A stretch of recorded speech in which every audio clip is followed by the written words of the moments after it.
Well, it was an accident really. I met Ed, went to one of his gigs and ended up going back to his house. We both got a bit drunk and said we were both drummers and that we both love synths, and we're thinking, well, maybe we should just start a band with just 2 drums and 2 synths. You know, it's just a pure experiment first, and ever since then it's been the same.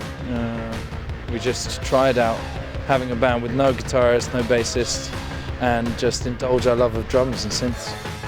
So we thought, well, let's just see if we can do a gig without really knowing each other and just getting up on stage a Saturday night and see if we can do that. We do things that obviously excite each other when you know, Ed will try something and I'm like, ooh!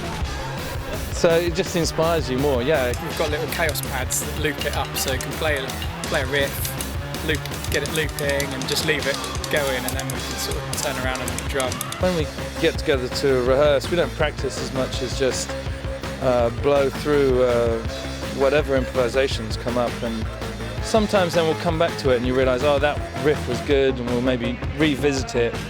Our stuff is quite raw and it's right on the edge, but it's, I don't know, I guess it's a little bit like a band soap opera. People can see that and they kind of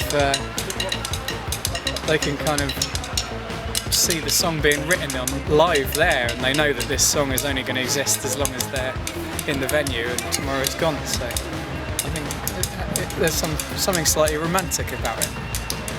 And even if we've got a song like that, it becomes a song live, it's never the same structure, or we don't have any presets on our keyboards or any samples, so it always comes out different every time. But these days, yeah, we begin to develop a few songs. Always start off with an improvisation, and if it doesn't work, then we can flip back to songs that we know. Or if it's rocking, then we'll just ditch the whole set list and see what happens. You know, I think engineers enjoy it, and I always say to them, like, if you want to do something a bit crazy, if you're feeling the set a little bit, go for it. And I think mostly they really enjoy that. And it means maybe they're really involved, they're concentrating, they're doing something. And that's the same kind of ethic we have on stage. If you feel like something's going to happen, that's fine.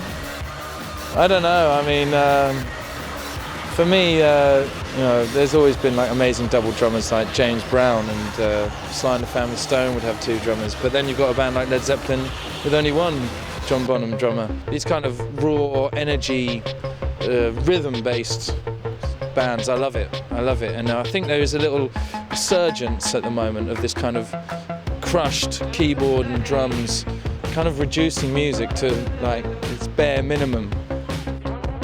Well, originally we said that we won't do any recordings or releases because it goes completely against the idea of what it's supposed to be. But people were always asking us for stuff at gigs, which is really nice. So we thought, okay, well, let's just record something and have some studio things as well as the live gigs. The drummer joke.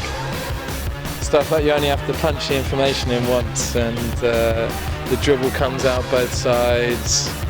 Yeah, you can tell when the knocks. I've heard a lot. You just laugh, brush them off. It's fine. How do you tell if the drum riser's level? Because drummer drools out of both sides of his mouth. Yeah, it's great.